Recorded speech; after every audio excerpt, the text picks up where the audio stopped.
Et si je te disais qu'il m'a fallu seulement que 3 mois pour que Google AdSense approuve mon site, le rende éligible et me permette enfin de générer des revenus chaque fois que mon site accumule du trafic.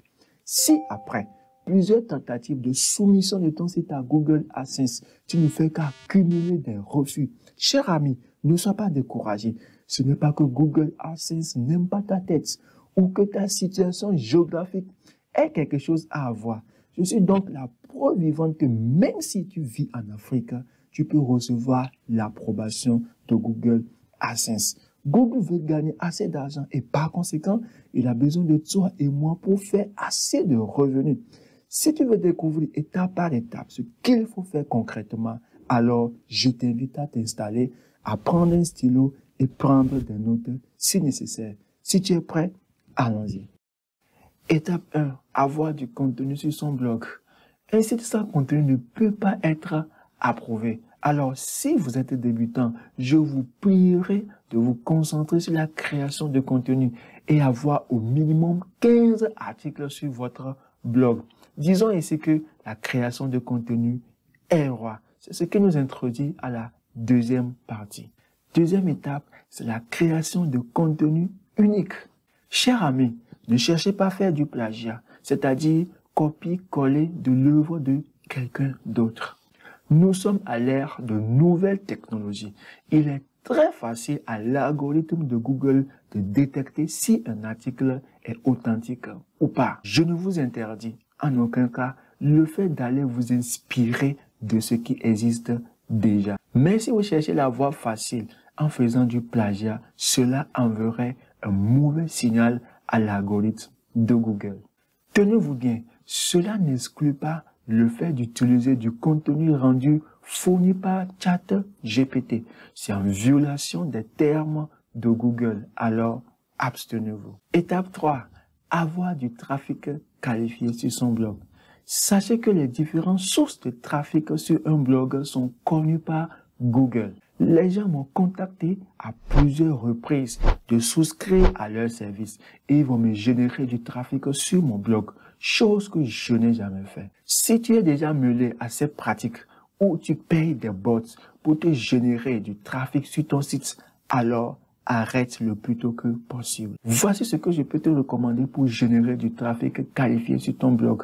Après avoir publié un article sur ton blog, tu peux faire un petit post de cet article-là sur tes réseaux sociaux, Facebook, Instagram, Quora, et j'en passe. Les gens verront ton post, ils seront intéressés d'apprendre davantage. Ils vont cliquer sur ton lien, atterrir sur ton site. Voilà une véritable source de trafic. Étape 4. Avoir des contenus de qualité. Évitez surtout d'avoir des contenus qui n'apportent aucune valeur et qui sont remplis de fautes de part et d'autres. Soyez à l'aise dans votre ligne éditoriale et écrivez de la manière dont vous vous exprimez. Ça peut vous sembler ridicule, mais sachez que vos lecteurs sauront si ce post que vous venez de publier vient de vous ou pas. J'ai même reçu des retours par rapport à ça. Si tu le fais bien, tu recevras des retours positifs venant de tes visiteurs. Si vous voulez découvrir mes techniques et les différentes astuces que j'utilise pour pouvoir rédiger mes articles de blog, alors restez jusqu'à la fin. Maintenant, pour ce qui concerne le volume du contenu, cela dépendra du sujet. Certains sujets demandent des détails. Et si je dis détails, je dis bien écrire beaucoup. Et ces articles se situent entre 2000 à 3000 mots et voire plus. Par contre, d'autres demandent moins que ça. Moi, personnellement, dans mes articles, je fais tout pour atteindre 1200 mots. Pas que je raconte du blablabla dans mes articles. Je fais de mon mieux autant que possible d'apporter de la valeur à mes chers lecteurs. Étape 5. Ne pas publier des contenus qui montrent aux gens comment créer des choses dangereuses à l'humanité. C'est contre la politique de Google, alors ne le fais pas. Étape 6. Structure le menu. Déjà sur ton blog, il doit y avoir la barre de navigation pour permettre à tes visiteurs de visiter les différentes pages existantes sur ton blog. Ton blog doit être responsive sur mobile, sur tablette et sur les écrans de haute résolution. Étape 7, qui est la dernière d'ailleurs, mettre à jour la politique de confidentialité sur ton blog. Si tu ne sais pas comment le faire, je te montrerai juste après comment le faire si simple. C'est le moment alors de passer à la création de notre compte Google AdSense. Rendez-vous dans notre barre de navigation. Nous allons taper Google AdSense. Et puis le premier lien qui apparaît juste là, nous allons cliquer dessus. Très bien, ici nous allons choisir notre adresse email et nous allons atterrir sur cette page. Avant de continuer, passons en revue ces quelques recommandations de Google AdSense. 1. Vous devez avoir atteint l'âge de 18 ans. 2. Vous devez avoir un compte Gmail avec vos réelles informations. Pour préserver votre compte Google AdSense, vous ne devez jamais cliquer sur vos publicités et vous ne devez en aucun cas encourager quelqu'un ou un groupe de personnes à aller cliquer sur les publicités qui sont sur votre site. Il peut arriver que tu le fasses par erreur, il n'y a pas de problème. Mais si cela devient de plus en plus fréquent, cela enverrait un mauvais signal à Google AdSense. Vous ne devez pas avoir plusieurs comptes AdSense en votre nom. Un seul compte suffit largement pour pouvoir héberger tous vos sites internet, y compris votre chaîne YouTube si vous en avez. Si vous voulez en savoir plus sur ce point, alors rendez-vous dans la description de cette vidéo. Je vous laisserai le lien correspondant pour vous permettre d'avoir plus de détails. Alors, revenons et poursuivons la création de notre compte Google AdSense. Sur l'interface, ici, on nous demande là votre site. Si vous en avez, vous mettez le nom de votre site, l'adresse bien sûr. Si vous n'en avez pas, vous pouvez laisser, il n'y a pas de problème. Vous cliquez sur « Je n'en ai pas » ici. Ici, on dit « Exploiter tout le potentiel d'AdSense ». Donc ici, on va dire « Non, on ne veut pas de l'aide ». Maintenant, on dit de choisir votre pays. Bon. Vous choisissez votre pays d'origine. Moi, c'est le Togo, donc je prends Togo. Et je descends là. Nous avons les termes et conditions ici. Voilà. Google AdSense Online Terms of Service. Donc, vous prenez le temps de lire tout ceci. Si c'est bon, vous cliquez sur J'ai lu et accepter les conditions d'utilisation. Si c'est bon, vous cliquez sur Commencer à utiliser AdSense. Et bien voilà, nous sommes bien arrivés sur l'interface de Google AdSense. Voyez ici, on nous envoie un message. Donc, ce message ne nous intéresse pas. Voilà. Donc, on nous demande en première position ici de nous présenter. Donc, vous cliquez ici et vous allez renseigner vos informations. Ici, c'est très capital. Et donc, on dit type de compte, un particulier ou bien une entreprise. Donc, je suis particulier, je mets particulier. Non, on me demande ici nom et adresse. Donc, vous mettez votre nom. Donc, moi, je vais mettre mon nom. Vous mettez votre nom. Voilà. Vous mettez votre adresse juste là. C'est très important. Vous mettez votre numéro de téléphone ici. Donc, un peu ça. Et puis, vous cliquez sur OK. Maintenant, on vous demande ici que l'adresse, elle est obligatoire. Vous mettez l'adresse, vous mettez votre ville, etc. Et puis, vous confirmer et on se retrouve juste après. Et nous voilà sur cette page. Google AdSense aimerait vérifier l'authenticité de notre personnalité, si nous sommes un robot ou pas. Et donc, il nous demande de confirmer cela par notre numéro de téléphone. Ils nous enverront un code et nous allons confirmer cela par texto ou soit par un appel vocal. Je retourne au niveau de accueil et je vais cliquer ici. Connectez votre site au service d'AdSense. Donc vous cliquez allons-y et vous mettez justement votre site à ce niveau. Donc je vais mettre le mien, web digital cours.com et donc vous cliquez sur enregistrer et donc le site sera enregistré. Voilà, le site est là ici et donc nous allons aller pour connecter le site avec Google AdSense. Alors, rendez-vous dans mon dashboard. Voilà, c'est le dashboard de mon site WordPress. Je viens au niveau de extension et je clique sur ajouter. Je viens ici, je vais cliquer ou bien je vais taper ce site-ci, Site Kits et je fais OK. Je lance la recherche. Voilà l'extension que nous allons installer sur notre site de Google. Une fois que c'est bon, vous l'activez. Et je vais l'activer sur mon site, donc configurer. Eh bien, moi, je vais l'activer sur mon site. Donc, je clique sur configurer.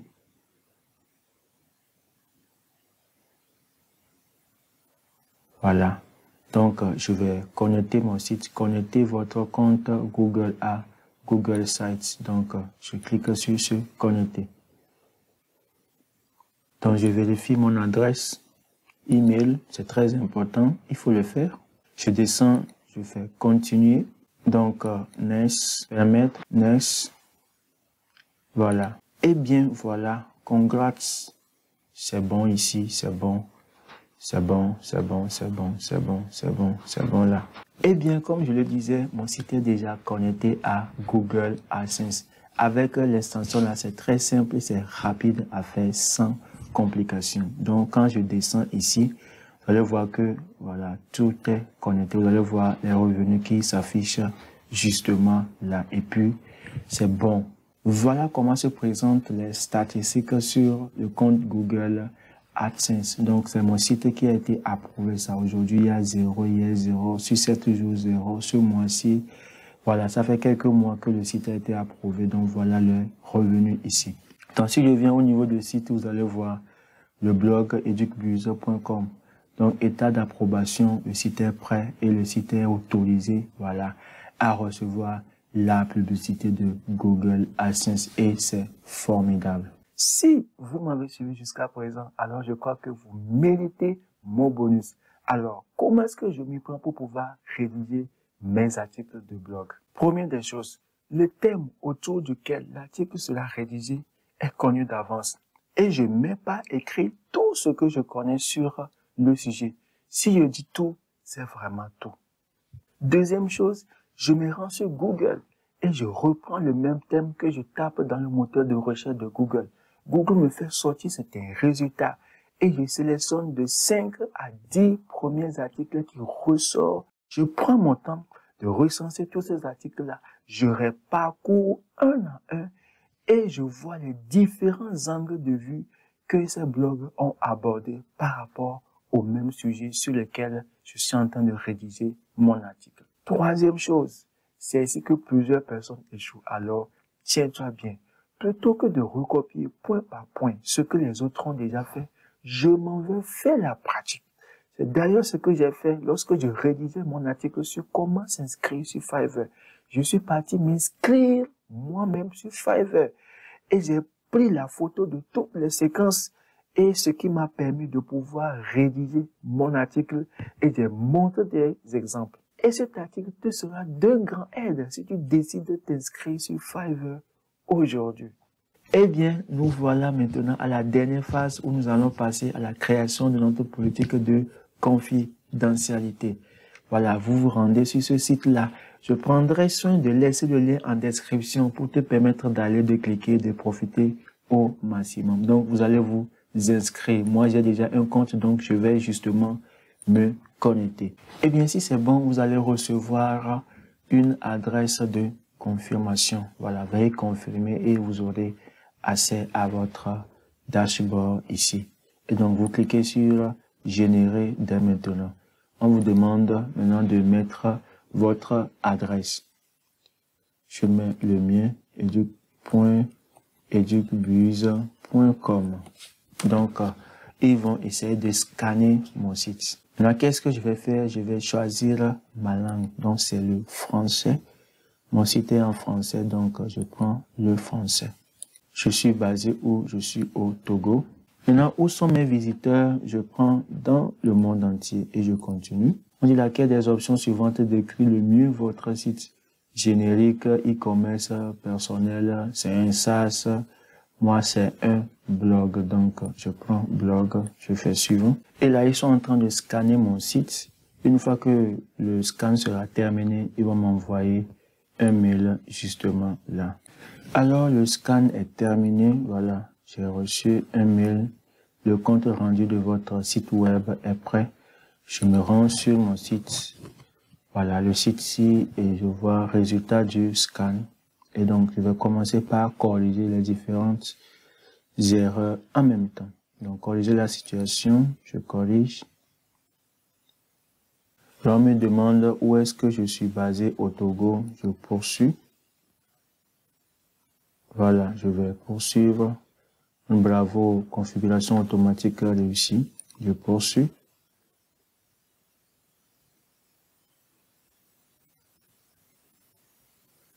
Et je continue. Voilà, je vais activer ceci. Je poursuis la configuration. Je vais confirmer et terminer. Maintenant, ici, j'ai trois options. Soit générer une politique avec ce site-ci, ou soit envoyer un lien vers voilà, la politique de confidentialité existant sur mon site. Donc, c'est à moi de voir. Donc, je vais générer un ici. Donc, je vais terminer. Eh bien, voilà, on me demande d'ajouter des services que j'ai sur mon site. Donc, je clique sur ajouter là. Eh bien, on me demande ici de choisir les services que j'ai sur mon site. Voilà, j'ai Google Analytics, je le mets. J'ai le formulaire, je mets le formulaire. Permettez-moi, je reviens ici, Google Analytics. On me demande, voilà, le pays, je prends celui-ci, Irlande.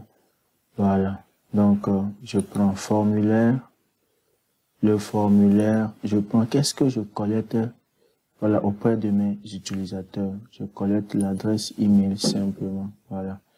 Donc, vous ajoutez autant de services que vous avez sur votre blog, donc vous êtes libre de choisir autant que vous voulez. Donc, je vais enregistrer, continuer. Donc, ici, vous pouvez permettre à l'outil de scanner votre site et d'ajouter d'autres services. Donc, on va le permettre de le faire. Donc, ils nous ont envoyé un message. Je reviens ici dans ma boîte email. Et ils ont scanné mon site. Et voici le rendu. Ils ont un rendu que nous allons voir justement. Donc, ils n'ont pas envoyé tout. Je retourne ici, là. Donc, je vais cliquer sur suivant et continuer. Maintenant, on demande, voilà, mes coordonnées. Donc, je mets mon nom ici. Je mets mon nom. Et vous mettez votre adresse là où vous habitez. Je vais mettre le site, mon adresse email ici. Et donc, vous cliquez sur suivant. Et c'est terminé. Donc, je descends juste en bas. Je descends juste en bas. Donc, comment ajouter le document installé? Donc, ajouter un widget dans le bas de page de votre site web. Utiliser un lien direct incorporé. Donc, je vais préférer incorporer. Donc, ici, nous avons la politique de confidentialité. Donc, qu'est-ce que je fais? Je vais justement copier tout ceci. Donc, je copie tout ceci. Eh bien, je viens dans mon dashboard après avoir copié le lien. Voilà. Je viens au niveau de page et je vais créer une page. Je vais le faire avec vous pour que vous puissiez voir comment ça se fait.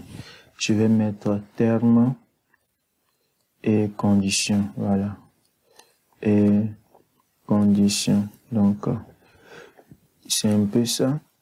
Bien, voilà. Après avoir écrit terme et conditions, le lien que nous avions copié, vous collez juste là. Voilà. C'est un lien JavaScript, donc ça ne va pas, voilà, ça ne va pas s'afficher beaucoup. Donc, c'est un lien que nous allons prévisualiser et voir ce que ça présente. Donc, ça renvoie directement sur notre site, mais donc, c'est un peu ça.